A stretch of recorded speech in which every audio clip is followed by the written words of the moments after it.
Hey everyone, and welcome to another episode of Sasquatch Theory. On this podcast, we have John from West Virginia, and he had a strange encounter with a possible cryptid creature when he was out in the woods. Sometimes people see something that they just can't explain and they sit with it for a very long time. Not every encounter is an up-close Class A encounter, but at the same time, it's right in between a Class A and a Class B where you saw something very unusual, but you just can't identify it. That happened to me with my first encounter, and I thought it was a black bear that hid behind a tree. Later on, I saw a Sasquatch do the exact same thing, and it hid behind a tree, except this time it stuck its body out from behind the tree, and I was able to identify the creature. So I think a lot of people have these strange experiences and just write it off as a possible black bear, but these things are out there, guys, and it's good to be aware because you never know if you or someone else you know will run into one of these creatures. But yeah, if you guys can, like this podcast, subscribe to the channel, and comment down below. With all that being said, let's dive straight into John's Bigfoot encounters from the state of West Virginia.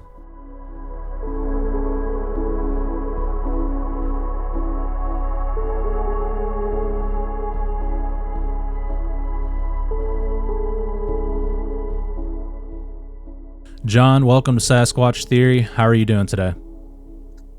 Not bad, sir. How about yourself? I'm doing pretty good. Thank you for asking. John, if you would, tell me a little bit about yourself, where you're from, and your Bigfoot encounters and experiences from the very beginning. My name's John. I'm from central West Virginia. And my Bigfoot experiences happened when I was younger, and I was working in the woods a lot. My first encounter came when I was 16 years old. Me and a friend were coon hunting on a piece of land that was reclamation of a mountaintop removal. We were following the dog out the old road, and he turned off, went to the right, and when we turned around and went down toward that road, the dog came running back up out of that road, and he was scared to death. Like, he was trying to get on the four-wheeler with me and my friend, like he was petrified.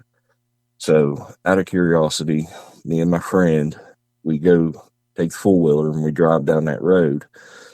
And as we're getting to the bottom where the road leveled out to a field, there's a big maple tree standing on the back inside where the wood line is. And as the four-wheeler lights are coming up on the tree, something comes down out of the tree, stands up, and makes a bolt for the wood line. And we didn't know what to think of that. At the time, we thought it could have been a bear standing up on its hind legs trying to intimidate us or something, but a bear wouldn't have scared my dog like it did. So me and my friend, we ended up cutting our hunt short that night. We went back to the house. The next day, we went back out there to where that tree was, and where the top of the head of what I assumed at the time was a bear, the branch would have been, give or take, 7-8 feet high. So that would be my first time I had an experience. And the second time, I was a little older. My dad asked me to take his side-by-side and see if I could smell if it was leaking antifreeze or something like that. I can't remember. But I took it up in the same general area, but instead of going down that same road that the dog got this scent on, I passed it up, because if you pass it up, there is an access road you can go down, and there is a old family cemetery down there. And on my way down there, I noticed that there were some broken trees and stuff like this. I didn't pay no attention to it at the time, but I went down that road, and I FaceTimed one of my friends that lives in Florida, and I was talking to him about, this family graveyard site, and I was showing him all the old tombstones, from the 1800s and stuff. And I heard something down at the bottom of the mountain, and I still really can't explain what I heard. It sounded a lot like a two-stroke engine, and I just kind of ignored it there for a little bit. And as I was finishing talking to my friend there, uh, it kept getting louder and louder, and it started getting closer and closer to me. And I was getting, pretty concerned, because when I looked over the side of the hill there was nothing, nobody, no, nothing. Like, it wasn't even possible for a dirt bike to be on that side of the mountain. And I told my friend, I'm like, I don't know what's going on here, and started walking back toward my side by side. I get right beside the side by side, and the sound was like real deep, and it just sounded like it was maybe 10 feet, 15 feet on the bottom side of the hill where it curves over where I couldn't see. And if my friend was still with us, or I'm sure he would vouch for this, I was talking to him, and it just sounded like a growl or a two-stroke, deep two-stroke. And next thing you know, a rock lands in the bed of my side by side. At that point, it scared me half to death, and I thought somebody was, throwing rocks at me or something. So I literally started side by side up, and I peeled out of there, went straight back to take the side by side back to my dad's. And the last Bigfoot encounter I had was actually the last time I worked in the woods. I owned my own logging business for 2 years. Me and a employee that you might as well say he was the right-hand man. Me and him were scouting out a way to put a skid road in to a patch of timber, kind of a difficult location back in the middle of nowhere. And he was real big into Bigfoot, and at this time, I was starting to get into Bigfoot because of him. And we stop, catch our breath, from walking up the hill, and he looked at me and he goes, this looks like a place that Bigfoot would stay. He said, we're back in the middle of nowhere. He's like, this kind of place you'd expect him to be. And me being sarcastic, I said, what do you think of this? I took my hard hat off, and I banged it on a tree 3 times real loud. And just out of, just joking, he said, just be quiet for a second, see if anything happens. So we're sitting there quiet, real quiet. And we waited maybe, I'd say 2-3 minutes tops. And I looked at him and I said, well, clearly there's nothing out here, so let's go ahead and move on. We made it maybe 10 feet from where I hit the tree with my hard hat, and like it sounded like a big limb just fell out of a tree. Like, I don't know if you've ever been in the woods or not, but if a limb hangs in a tree, they can fall. But where this limb fell has not been logged before, so there's no possible way that a limb could just fall, especially of this size. And it hit the ground with a lot of force. And I just looked at him and I'm like, did you hear that? And he goes, yeah, I heard that. And we stood there and waited for a second. And you could hear something on the other side of the mountain. Like, there's a gap. Like, we're on one side of the holler, then you got the stream, and then you got another mountain on the other side of the holler. And we literally could hear something walking back up the mountain from where it was at. It was almost, looking back now, it was like almost me hitting that tree with my hard hat, kind of caught it down lower on the mountain or something, and we kind of disappointed it or something. I'm not sure. But we started walking back, and we didn't hear nothing else. Then, and that should conclude my Sasquatch encounters. All right, John, I really appreciate you for sharing that with me. And whenever you saw this creature come down the tree, did you see any visible features on it? Anything you can describe? So when we pulled in around that bend, I'd say it was kind of hard looking back now. It's been over 15 years ago. If memory serves me correctly, we were approximately 30 yards away from the tree. And when it dropped down, the headlights would have been at knee-high range. And that's when I stopped the four-wheeler because I didn't know what we were looking at. And the gun we had was holstered on the side of the four-wheeler. I don't know if any of the listeners or you know what I'm talking about, but there's like a gun case you mount on your four-wheeler. And our gun was in that because safety reasons. So I stopped the four-wheeler at about 30 yards, and the headlights was about, if I was describing the person, it would have been about knee high. And this thing was real black. Excuse me. Like blacker than a shadow, if that makes any sense. And I think what little bit of light that was reflecting, it did have eye shine. And if I remember correctly, it was like a yellowish, amberish, orange color, somewhere in that general area. Yeah, that's terrifying. So at the time you thought it was a bear coming down the tree, but looking back on the situation, you concluded that it possibly could have been a cryptid creature.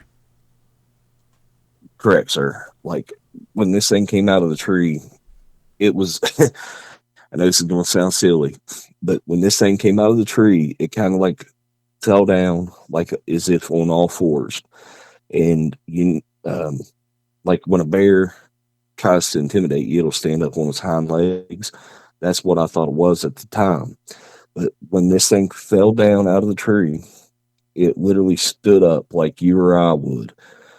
And it looked at me and my friend and my dog for, seemed like forever, but it was probably only realistically 5 seconds. And it just turned around and ran into the wood line, and just like snap your finger. It was so quick. Yeah, that's terrifying. And this isn't the first time that I've gotten a report where a Sasquatch jumps out of a tree, lands on the ground, and takes off. It sounds like your dog was on high alert and it knew that something wasn't right. Has your dog ever encountered a black bear before, and did it react that way? It didn't react that way, but yes, it has chased down with other dogs. When you coon hunt, you take your best dogs, and he was my best dog. And you can actually, when you go with other hunters, they'll take their best dog, and you bring your dogs, and your dog will actually follow their lead. I don't know why they do it. I don't know if it's a pack mentality. But yes, sir, he has chased bear before. He's treed them.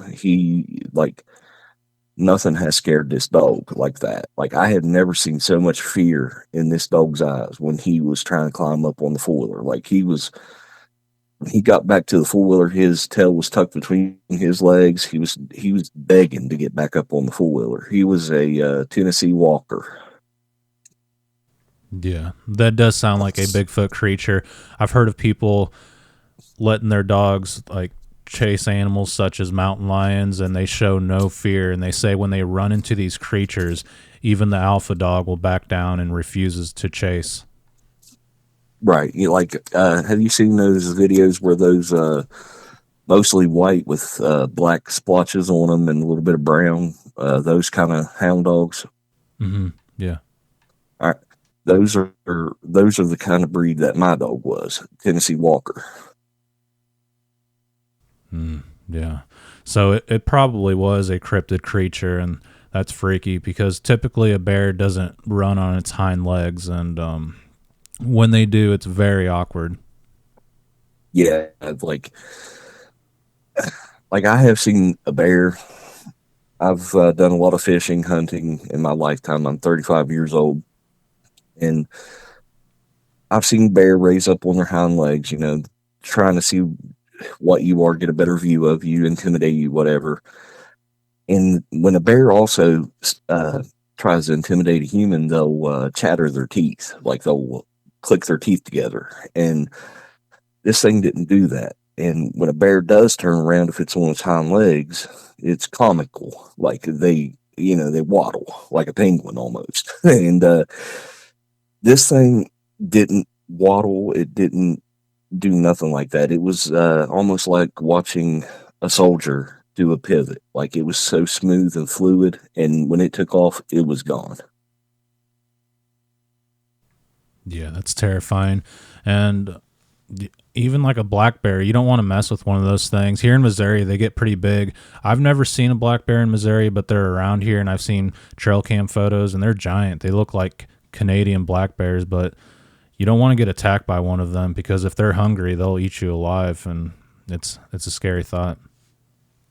Yeah, that's true. The last black bear encounter I had, I was actually fishing on the river, and this is what made the black bear encounter scary was when the cub ran across in front of me. The mama came up maybe 15 feet from me, and she's just looking at me like, "You touch my baby, I'm gonna hurt you." Yeah, they're no joke, and I definitely don't want to run into one in the woods, but running into a cryptid creature, that will definitely terrify you. After you had this encounter, what were your thoughts after that? Like when you went to bed that night or the next day, like what did you think to yourself? Oh, I didn't get much sleep. It just kept running through my head. Like, if this was a bear, how big would it have had to be? Because that would have been bigger than any black bear I had seen at that time. I was probably around 16 years old at that age when I've had that encounter. And, my dad started taking me hunting when I was 12 years old. So I had some time spent in the woods. I've seen my fair share of animals. And here in West Virginia, we have a game farm up in French Creek. And I've been there. They got, some black bears up there that are pretty big. And this thing was bigger than any of the black bear I have seen in that age. Yeah. And did you notice anything prior to the encounter other than the dog being on high alert? Like, did you hear any wood knocks or did anything feel off? Did you hear anything unusual? I don't believe so. Like, but boys will be boys. Me and my friend were sitting there talking a lot, and the sound of the four wheeler. But when my dog jumped up on the four wheeler, my friend was driving the four wheeler, and I got on the back, and I was holding my dog, and as my friend dropped down in there, my dog started shaking. Like he started shaking. He didn't want to go down in there. And as far as sounds or anything, I can't recall hearing anything.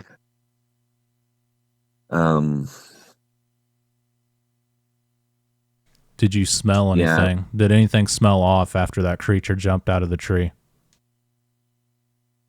if memory serves me right, the only thing I can remember smelling was kind of like a, typical swampy smell, like some kind of, like a real dirty swamp smell. Yeah. Okay. So when you heard that vocalization, it sounded like a two-stroke engine and it got louder and louder and it was getting closer and closer to you. Do you think possibly one of these creatures was mimicking the sounds of a motor? it is possible.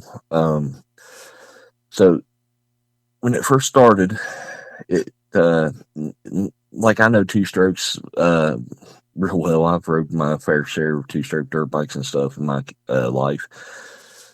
This wasn't like when a two stroke is at its peak at high RPMs. This would have been the reason why I describe it like a two stroke is because I'm sort of a mechanic, and just that real fast uh, sound that a two stroke produces, but it was like deep in frequency, almost like as if somebody was taking a chainsaw and they were cutting a tree, and the chainsaw is getting stuck in the tree, and it just starts, bottoming out like that, and you can hear that raspiness. Um, but as it gets closer and closer, it's more defined. And honestly, when it was right there where the hill, when I was in my side by side, and it sounded like it was maybe 15, 20 feet on the other side of the hill where I couldn't see, it almost at that point sounded like a growl. Yeah, that's terrifying. I've heard that before from other guests that it sounds like the vocalizations are mechanical or it sounds like a motor, and it seems like they're able to mimic anything. I'm not saying it was Bigfoot, but if that were the case, I think they're able to mimic things like a parrot, essentially. And I just remembered something. I know this is odd to bring up. I know the reclamation up there. It was an old mountaintop removal mine for coal back in, oh shoot, I want to say the late 70s, early 80s. And this encounter would have been in around 2000, and I want to say 2014, I want to say. And this was right before they turned it into a hunting club. And I noticed on my way down to the cemetery, there was a pile of bones. And I pulled up and I looked at the bones, and it was your typical deer bones, probably a hunter, put his carcass there after he procured the meat, because it was around that time of year. But what struck me odd was like coyote fur around the bones. And I've my dad owns 50 acres, and we have taken carcasses to the far end of the 50 acres to let the scavengers have the leftovers. And not once have I ever seen fur around the bones. But for some reason, on that pile of bones, there was coyote fur. And the reason why I know it's coyote fur is, deer don't have long fur like a coyote, especially in the winter when they got their winter coats. It almost looked like as if somebody had reached and grabbed a handful of fur out of this coyote and placed it around those bones. Yeah, that is strange. And did you say you had a log thrown at you? Oh, that would have been around 2000, and I want to say 2016, 2017. Hmm. It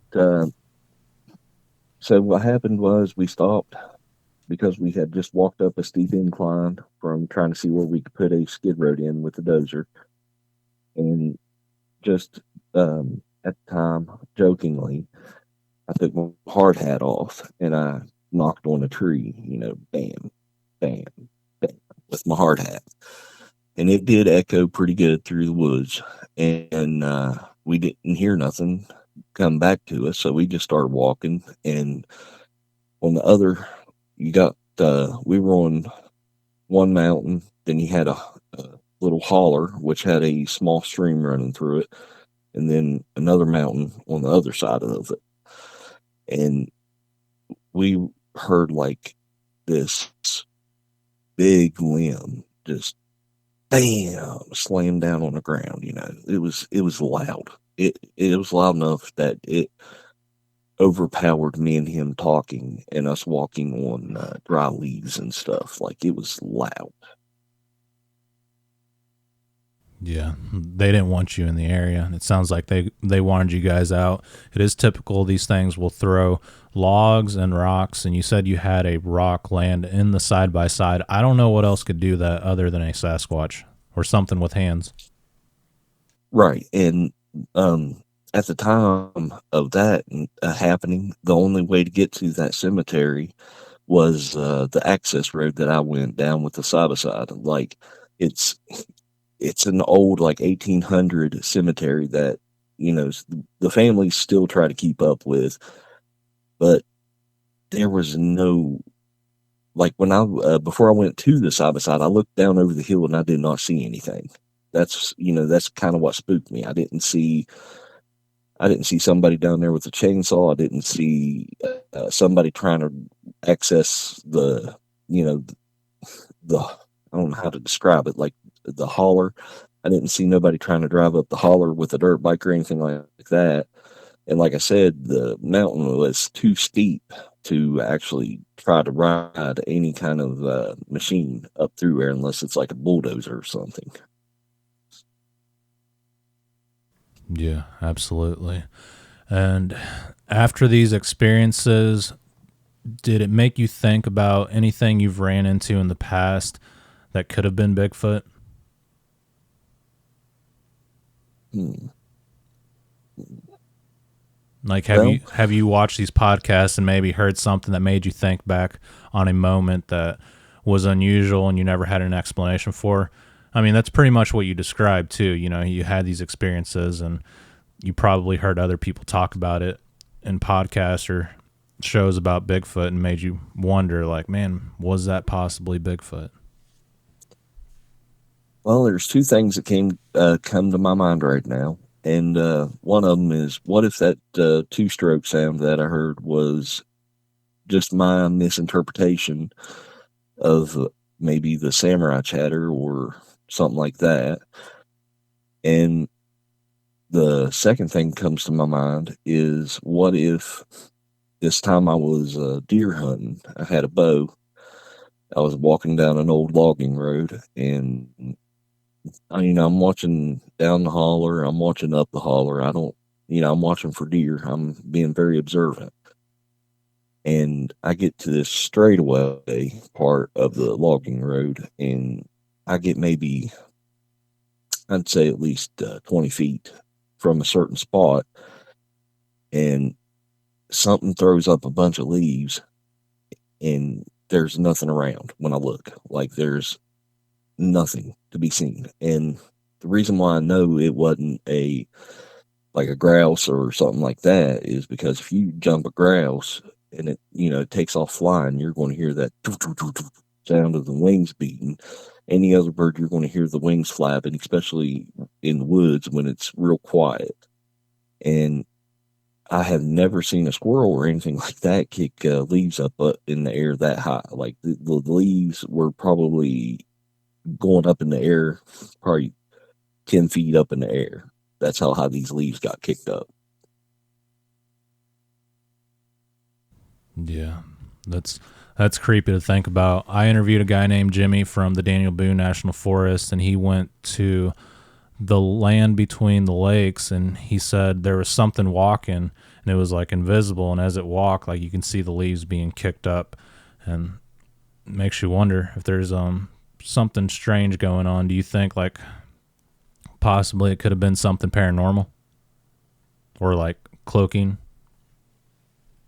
I have had thoughts about that because if we don't understand Bigfoot, because we don't have one to, you know, look at it and be like, examine it and everything like that.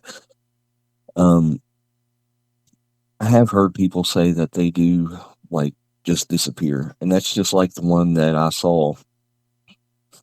It just gone. It just turned around and it was gone. And we did drive the four wheeler a little bit further down into there, and we should have been able to see it longer than we did. And when it was running, it almost sounded like the footsteps dissipated. Like it didn't make sense. You know what I'm trying to say? Like you could hear thump, thump, thump, and then it just thump, thump, gone. Yeah, that's terrifying to think about. And I've had a few encounters like that where it almost seems like they just disappeared or took off like Flash the superhero. Yeah, yeah, pretty much. It was fast. Okay. So in West Virginia, I've spoken to several people, and a lot of people talk about aliens, UFOs, paranormal activity. Have you ever had those experiences in your life? Yes, sir. Okay. If you don't mind, what have you seen? So we'll go back to the farthest back one.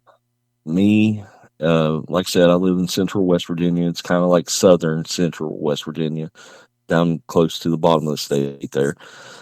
Uh, on your summer nights, you get these warm nights that are up in the 80s, high 70s. And me, my dad, and my sister decided we were going to camp out on the trampoline. And we're laying there, and we live on the side of a mountain, probably, I'd say, quarter of a mile from the railroad tracks. And we're just sitting there looking at stars, waiting. I think actually we were waiting for a meteor shower that night. And I was probably 12, maybe 14 in that area. So it would have been around 2000, I'd say, year 2000. And we were laying there and we could hear a humming sound. And my dad raises up, to see if a train's coming. And he sets upright on the trampoline for a little bit, and there's no lights coming up the railroad tracks. So he lays back down. And we start watching the stars again. Well, this humming sound just gets louder and louder and louder. And it's just a consistent hum, kind of like what you would expect from a train engine. And we're sitting there watching the sky when it's almost like the sky started deforming, like bubbles, like bubbling in the sky. And it was the loudest humming sound you can imagine. It was almost like standing right beside one of these train engines. And you could just see like this shape moving across the sky, deforming the sky, stars and stuff like that. Like the stars would stay in place, but you could tell something was shifting. I don't know how to describe it really, but it was like the sky was shifting. Something was going through, but the stars like remained stationary. And see, probably I'd say it was around the time me and my friend were still in our coon hunting phase. This was after the Bigfoot occurrence. We did go back, and we were hunting on that reclamation, and we dropped down on what they call the Elk River side, and it just turns into basically logging territory at that point. It's a logging road that contractors have built so they can access the timber on the bottom side. Me and him went down through there, and our dog, the same one, he got on a hot trail. So the dog bolts up in the woods. He's going up through there, he's doing his thing. And I shut the four wheeler off so we could listen if he trees a coon or a bear or something. That way we can go up and check it out. And as we're sitting there, me and my friend are talking real quietly, listening for the dog. And you can hear again, kind of like a humming sound. And my friend, his dad he was at the time a coal miner. And I don't know if you know, but deep mine coal mines, they got like this power substation that they keep to feed power to the coal mine, and it puts out this real loud electrical hum.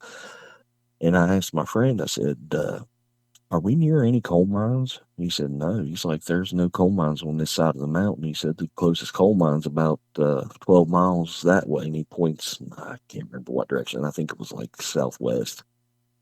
But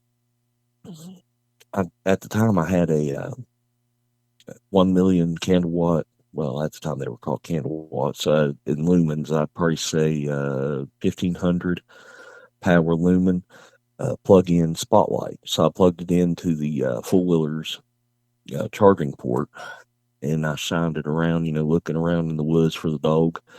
And I pan over to the holler, and where the light should have been shining through the sky with the treetops and stuff, the sky went from stars and night sky to solid black metal, and you could literally see the plating on this thing.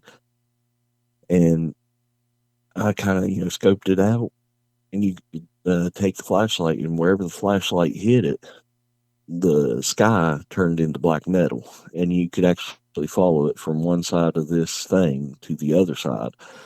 And I didn't see no windows or anything like that in it, but this thing literally raised up out of that holler and set down in another holler.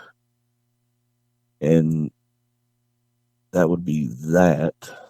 As far as any other possible alien thing, I can't. Oh yeah, there was one time. This was actually pretty recently. We were having a real bad heat lightning storm, real beautiful clear skies, but there was still lightning, from, I guess, all the humidity or whatever. And it fascinated my kids. So me and my wife took them, and we went out on a mountain, and we were watching all the heat lightning. And I took the car, and I went to turn it around, and there was a ball of light that just appeared probably 50 yards behind us in the woods as I'm turning this car around. And it was to the back end of my car. And my wife goes, look, somebody's out there in the woods with a light, and they're looking around. Well, where she assumed somebody would have been looking around, they would have had to have been about 15, 16 feet tall because that was not a straight off on the side of the mountain, but it was, on the decline side of the mountain. And, I pull the car around to where I can look at it out my window. And I sit there and watch this thing, and it kind of slowly goes down and back up. And at the same time, it's going down and back up. It's moving closer and closer to the car. And it gets maybe 20 yards at this point to the car. And I looked at her, I'm like, look, we're out of here. I'm not sticking around. I said,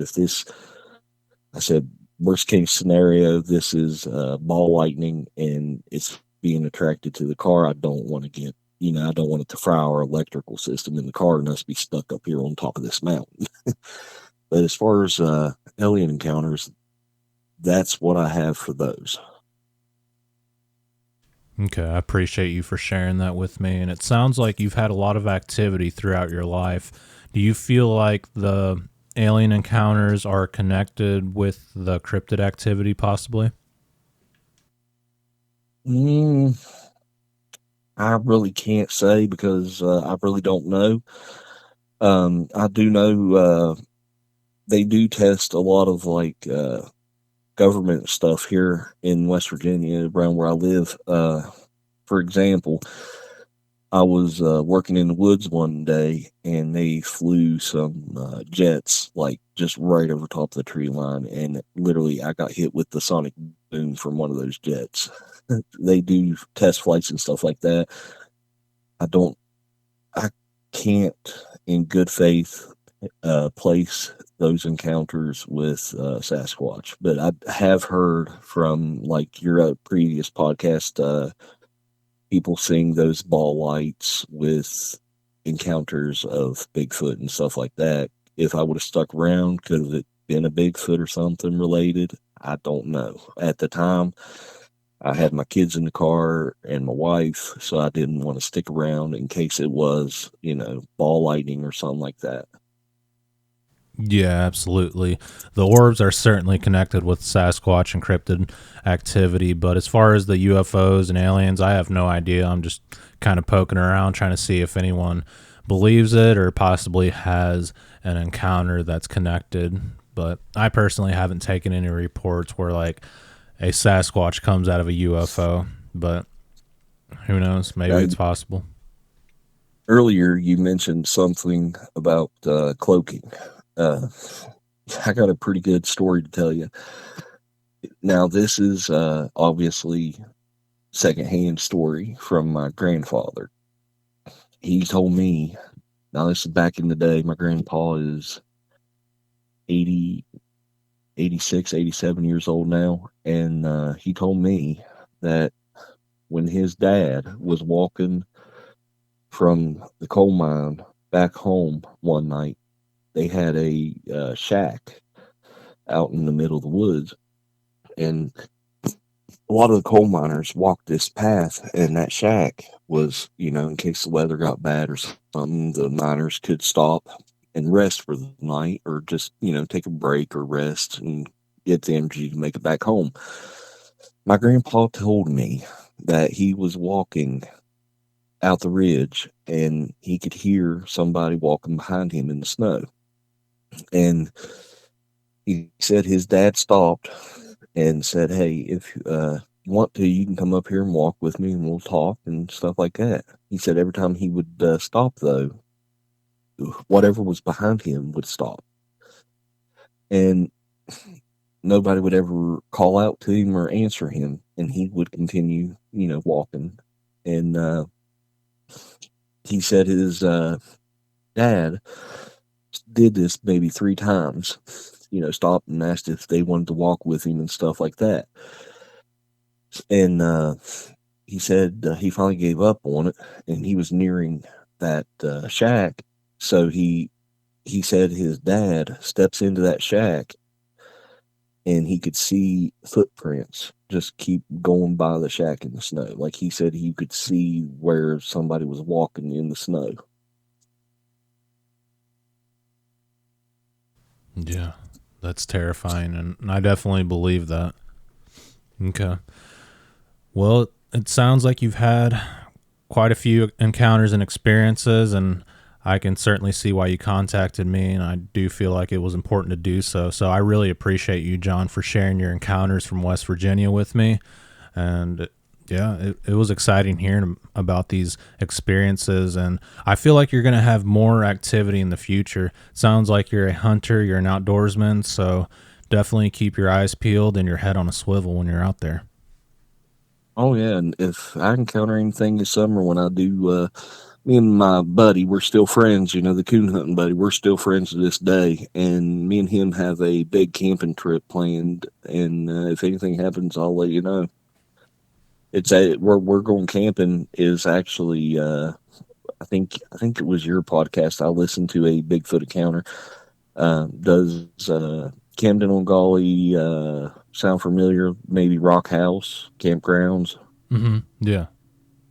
It's in the Monongahela National Forest. So if I come across anything, I'll definitely keep you informed. Okay. Yeah, that sounds good to me, and I really appreciate your time today. And yeah, if you find anything else or run across any strange activity, certainly contact me. Yes, sir. All right. Well, you have yourself an excellent evening, and you take care of yourself, okay? Thank you, sir. You too. All right. I'll talk to you later. All right. Bye. Bye. All right, John, thank you very much for sharing your Bigfoot encounter with me from West Virginia, and it certainly does sound like Bigfoot activity.